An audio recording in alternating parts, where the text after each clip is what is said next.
Long story short, police were involved, and in the end, apparently there was nothing they could do.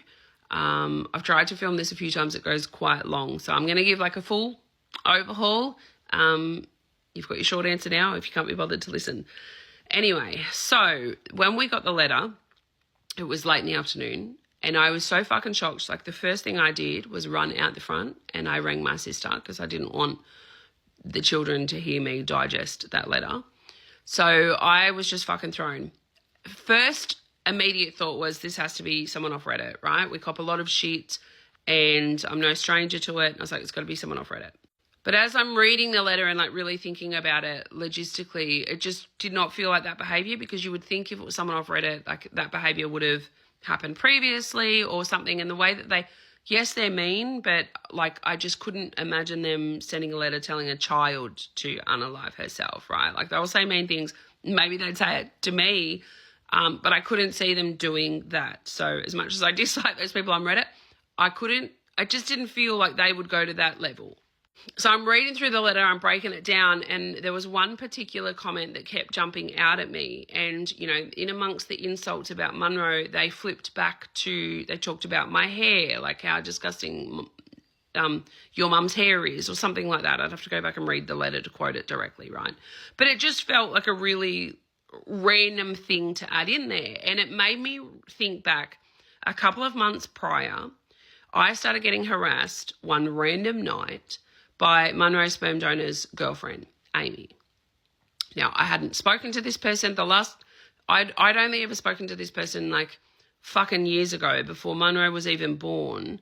I had a feeling that Munro's dad and her were cheating with each other, and then they made out like I was a psychopath. Well, lo and behold, they're in a relationship together now. Anyway, whatever. Moral of the story there, ladies, always trust your gut. Anyway, one random night I'm on a live stream, I get off and there's all these comments on my TikToks of her leaving mean comments. I deleted it, blocked it, and then just laid back in bed.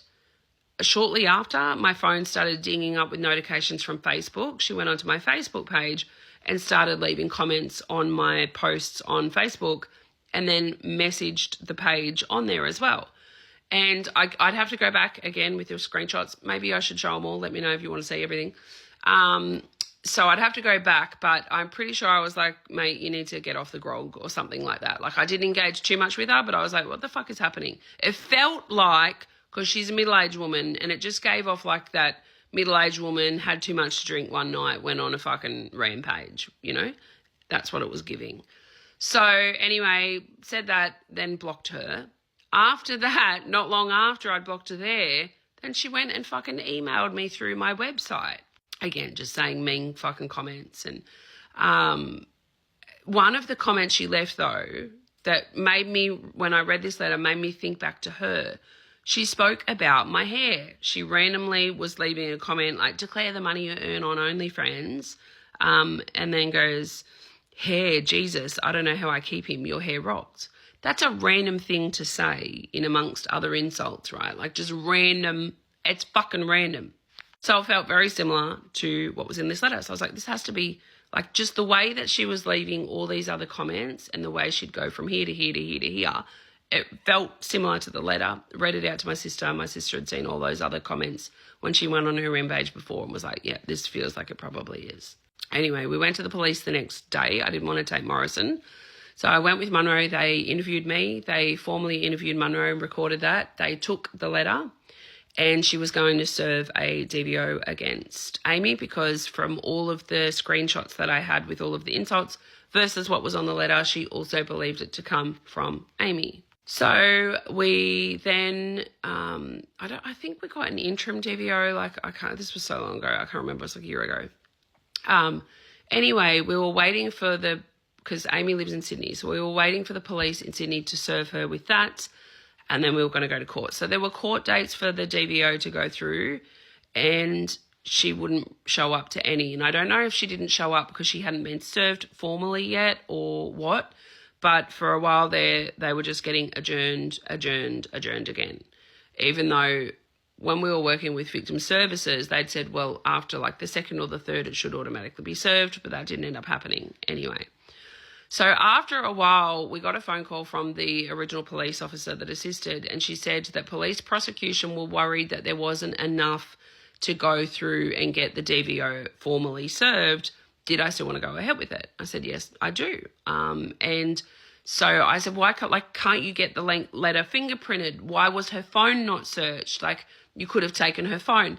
And she had expressed to me her dismay as well, to say that this all should have happened, and it should have happened immediately.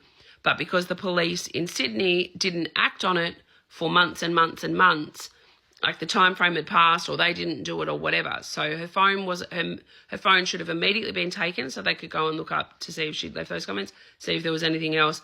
And all of that should have happened. Anyway, whatever. So then it was meant to be getting fingerprinted, but I don't know that they actually got it fingerprinted, because she had told me that it got fingerprinted and that they pulled off 3 sets of fingerprints and it didn't match with Amy's. Now, I don't know that I believe that, because there would be my fingerprints, there would be Munro's fingerprints.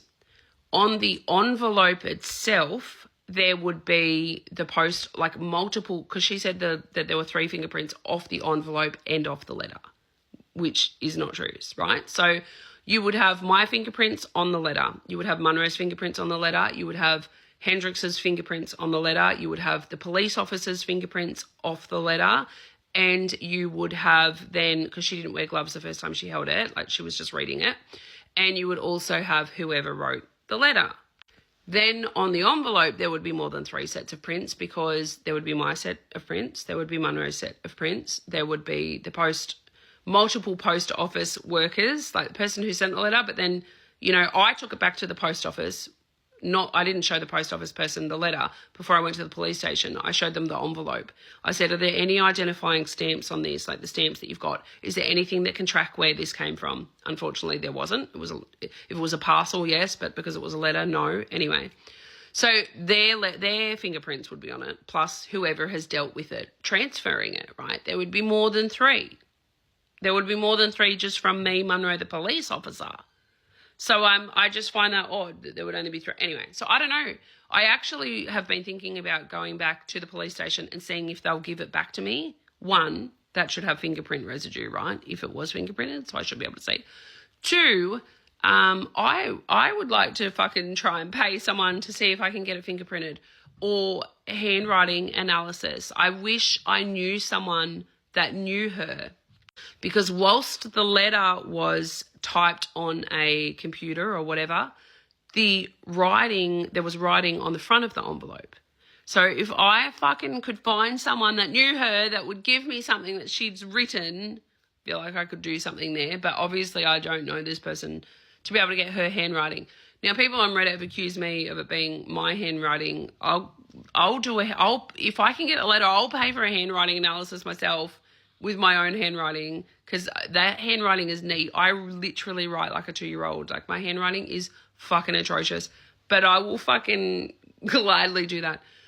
Anyway, so yeah, they said that the fingerprints come back and there wasn't enough evidence for prosecution to go through, and they didn't feel that it was secure enough, and they'd keep everything there on record, and should anything escalate, we can take action then. So that was disappointing. It's frustrating that someone can do that and then nothing happens. But yeah, I guess it is what it is, and prosecution have to be careful about, what they're doing. But yeah, it would be good if I could get if I could get that letter back and I could get it fingerprinted, and I could but I need her handwriting to get it analysed. So I don't know if anyone knows Amy and wants to fucking give me a card she's ever written you so I could do it, that would be swell. Just do it for the plot. But yeah, that's our story.